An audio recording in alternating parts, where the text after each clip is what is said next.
बिस्मिल्लाहिर्रहमानिर्रहीम। अस्सलाम वालेकुम नाज़रीन, मैं हूं आपकी मेज़बान डॉक्टर मुक़द्दस मनीन। जिस तरह से आप जानते हैं कि लाला मूसा की पहचान पाकिस्तान में सबसे ज़्यादा किसी भी एंगल से कोई भी बात हो, क्रिटिसिज्म की हो, पाकिस्तान पर किसी क्रिटिकल कंडीशन की हो या किसी भी एंगल से कोई बात हो, तो सबसे ज़्यादा जो स्क्रीन पर नज़र आने वाली शख्सियत है, प्राउडली अल्हम्दुलिल्लाह मैं कहती हूँ कि वो कमर ज़मान कायरा साहब हैं, जो साबिक वफाकी वज़ीर हैं और इस वक्त हमारे साथ मौजूद है। आइए चंद इश्यूज़ पर मैं उनसे डिस्कस करना चाहती हूँ, जिसके लिए आज वो हमारे साथ मौजूद हैं। अस्सलाम वालेकुम जी, क्या हाल है जी सर? वालेकुम सलाम, खैरियत है जी अल्हम्दुलिल्लाह। सर सबसे पहला मेरा क्वेश्चन जो है वो मुल्की हालात पर मबनी है। जिस तरह से मुल्की हालात हैं और आपको पता ही है कि अगर देखें हम तो फाइनेंशियली हम डाउन से डाउन तर होते जा रहे हैं। इसके पीछे की पॉलिसी जो है क्या नजर आती है आपको सर? लंबी सारा सवाल है जी। इकोनॉमी छोटे से सवाल के अंदर तो कवर नहीं हो सकती। Exactly sir. बहुत सारी वजूहात हैं, लेकिन जो बड़ी बड़ी वजूहात गिनी जा सकती हैं वो एक तो ये है कि हमारे यहाँ स्टेबल गवर्नमेंट्स नहीं रही। डेमोक्रेटिक डिस्पेंसेशन जो है, जो होनी चाहिए, वो नहीं हो रही। जी जी। इस मुल्क में हम जमहूरी कल्चर की बातें करते हैं, आइन और की हुक्मरानी की बातें करते हैं, ना आइन को चलने देते हैं, ना असूलों को चलने देते हैं। बिल्कुल ऐसे ही। और फिर इस खत्ते के अंदर जो गैर मुल्की मदाखलत है वो जंगों की सूरत में बहुत ज्यादा रही, वो अफगान जंग हो या कश्मीर जंग हो। तीसरा, इस मुल्क के अंदर हमारे यहाँ जो इंतहा पसंदी है, जो मजहबी फिरका वारियत का एक अफरियत है, उसने हमारे मुआशरे को पूरी तरह जकड़ के रखा हुआ है। ना यहाँ पे कोई आज़ादाना सोच सकता है, ना कोई आज़ादाना फिक्र यहाँ पे प्रिवेल कर पा रही है प्रॉपरली। और उसके नतीजे में लोग हर मामले में शॉर्टकट के कायल हो गए। उन शॉर्टकट्स के नतीजे में हुकूमती पॉलिसियां भी शॉर्टकट बन जाती हैं, इकोनॉमिक के असूल भी शॉर्टकट के नहज पे आ जाते हैं। तो इससे कभी भी सस्टेनेबल या एक जो पायदार किस्म की तरक्की है वो नहीं होती। बहुत तेजी से बढ़ती हुई आबादी है जो कंट्रोल नहीं हो पा रही, और एक क्लैरिटी ऑफ माइंड नहीं है।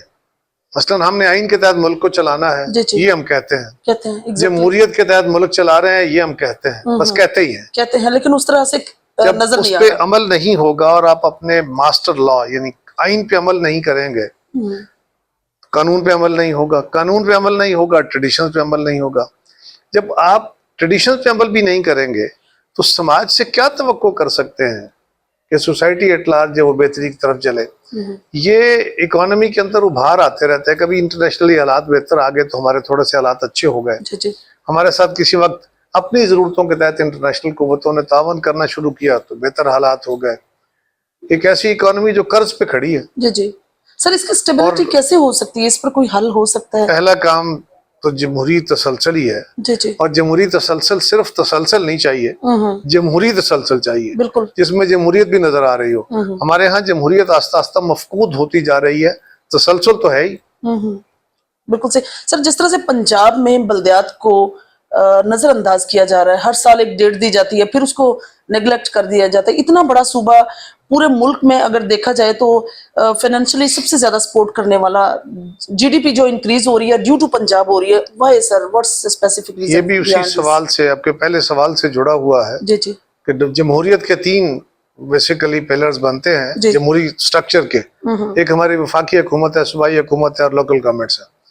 तो जो दुनिया के अंदर कामयाब जमहूरियतें हैं वहाँ ये तीनों स्फीयर चलते हैं। बिल्कुल। और जो मकामी हुकूमतें होती हैं, ये मकामी सतह की इलेक्टेड रिप्रेजेंटेटिव्स होते हैं, वो डायरेक्टली अवाम के मसाइल, उनकी तरक्याती काम, इस तरह की चीज़ों के ऊपर, आम डे टू डे के जो इश्यूज हैं उनके साथ लिंक्ड होते हैं। बिल्कुल। हमारे यहाँ अलमिया ये है, पहले तो हमने कभी इसको बनने नहीं दिया, और हमारे यहाँ MNAs MPs की भी ये ख्वाहिश होती है, हुकूमतों की भी ये ख्वाहिश होती है कि उनके पास ही इक़्तिदार रहे।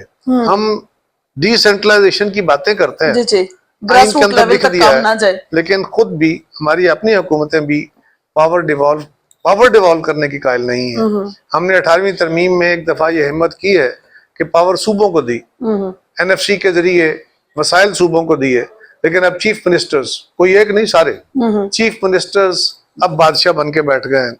उनके पास बेशुमार इख्तियारात हैं, उनके पास बेशुमार वसाइल हैं, और वो बादशाहों की तरह तकसीम करते हैं।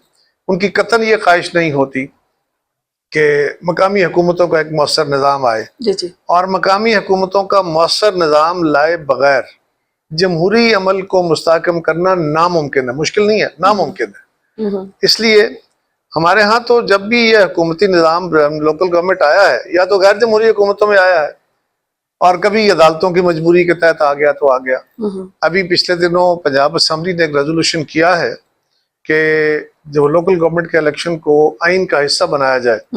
میں تو ذاتی طور پہ اس کو بالکل سپورٹ کرتا ہوں کہ اس کو آئین کا حصہ ہونا چاہیے، بے شک۔ لیکن ایک مؤثر جو لوکل گورنمنٹ کا نظام ہے۔ اب پنجاب گورنمنٹ نے مختلف قانون پاس کیے ہیں اس کے لیے، جو پہلو تحقیق کے ہیں بیسیکلی، جی جی اور اب انہوں نے ایک اور کام کیا ہے۔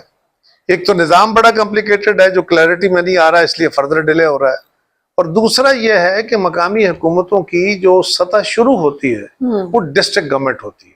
صحیح۔ ہمارے تمام محکمہ جات جو ہیں وہ ضلعی لیول پہ ان کے جو افسر ہوتے ہیں، جی جی وہ ڈپٹی کمشنر ہو، وہ ضلع کا پولیس افسر DPO ہو، بالکل۔ یا باقی جو محکمے ہیں ان کے جو افسرز ہیں، یہ سارے محکمے اپنے ڈپٹی جو ضلع کا ہوتا ہے انچارج افسر، جی۔ اس کو جواب دہ ہوتے ہیں۔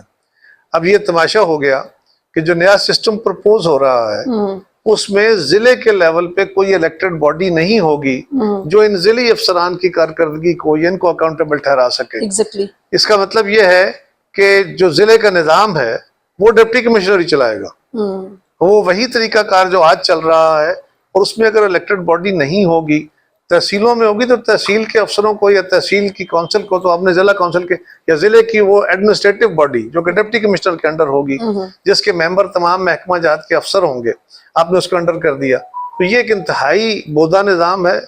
میں جنرل مشرف کا بڑا سخت مخالف ہوں، سخت کرٹک ہوں، لیکن میں برملا یہ کہتا ہوں کہ ہمارے ملک کے اندر اگر کسی دور میں جمہوری جو نظام تھا نا بلدیاتی، جی جی وہ دیا گیا بہتر، مؤثر، ایگزیکٹلی، تو وہ بھی پورا جمہوری نہ بھی ہوگا لیکن مؤثر دیا گیا، جی جی وہ جنرل مشرف والا دور تھا۔ زبردست۔ اور اس دور میں جو نظام لوکل گورنمنٹ کا تھا اس میں کچھ خامیاں تھیں، اس کو دور کر کے نافذ کرنے کی ضرورت ہے۔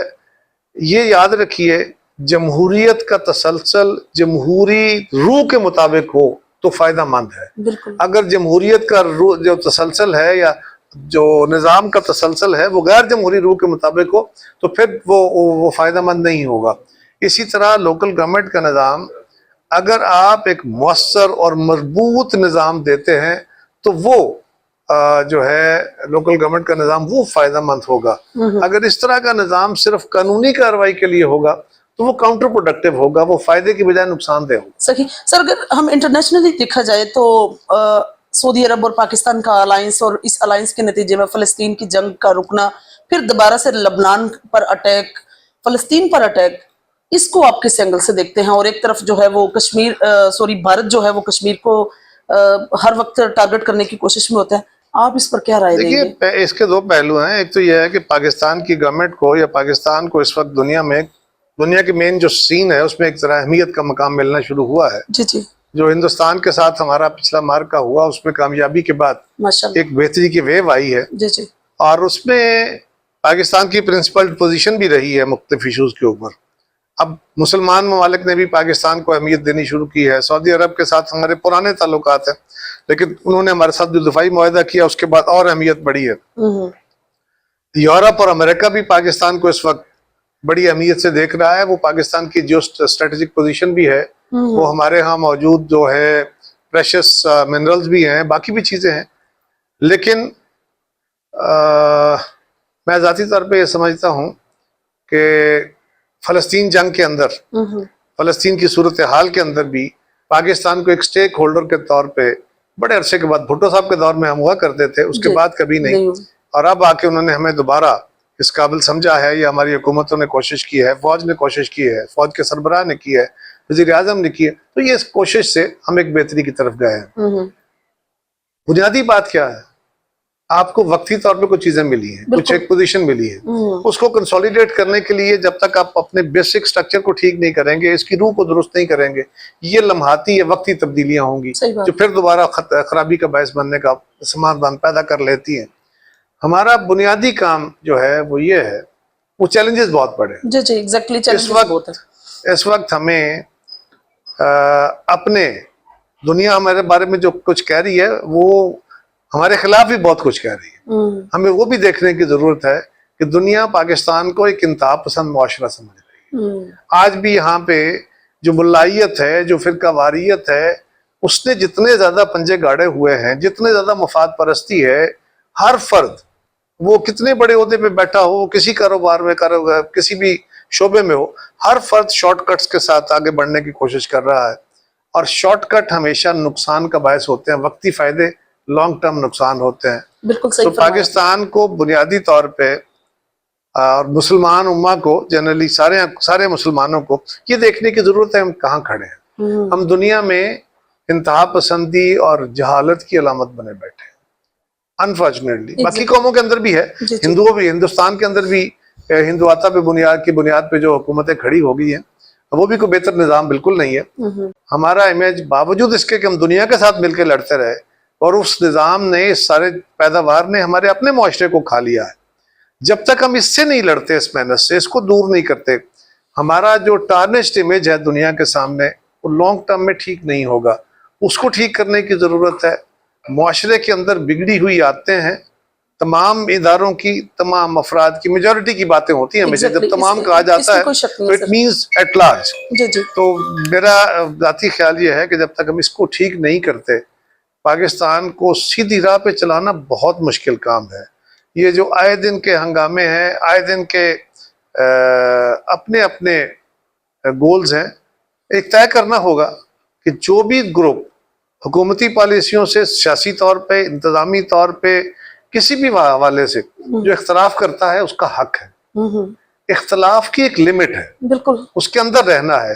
और अगर आप उसमें तब्दीली चाहते हैं तो तब्दीली का अमल भी आपको इलेक्टोरल प्रोसेस या एक मीन्स के अंदर या एक असूलों के अंदर रह के आपको एहतजाज करने हैं। इससे बियॉन्ड जाके अगर यही सूरत हाल जारी रही तो फिर ये जो कामयाबियां होते हैं ये वक्ती होंगी। इस तरह की वक्ती कामयाबियां हमें माजी में भी कई दफा मिली। अल्लाह करे इस दफा हम वो गलतियां ना करें। बिल्कुल कायरा साहब की जिस तरह से गुफ्तगू आप लोगों ने सुनी, बिल्कुल शार्ट टाइमिंग है क्योंकि मेहमानों की तादाद जो है माशाल्लाह से काफ़ी ज़्यादा, वो वैसे ही ऑब्वियसली मिलने के लिए आए हुए हैं काफ़ी लोग। तो सबसे बड़ी बात जो है उन्होंने की वो डेमोक्रेसी के लिए है। ऑब्वियसली सबसे पहले हमें डेमोक्रेट होने की ज़रूरत है, हमें एक प्रॉपर आइन की ज़रूरत है और फिर ही जाकर हम तमाम चैलेंजेस का सामना कर सकते हैं। इंशाल्लाह मेरी और आपकी मुलाकात होगी फिर किसी नए प्रोग्राम में। तब तक के लिए इजाज़त चाहती हूँ। अल्लाह हाफिज़, अल्लाह निगहबान।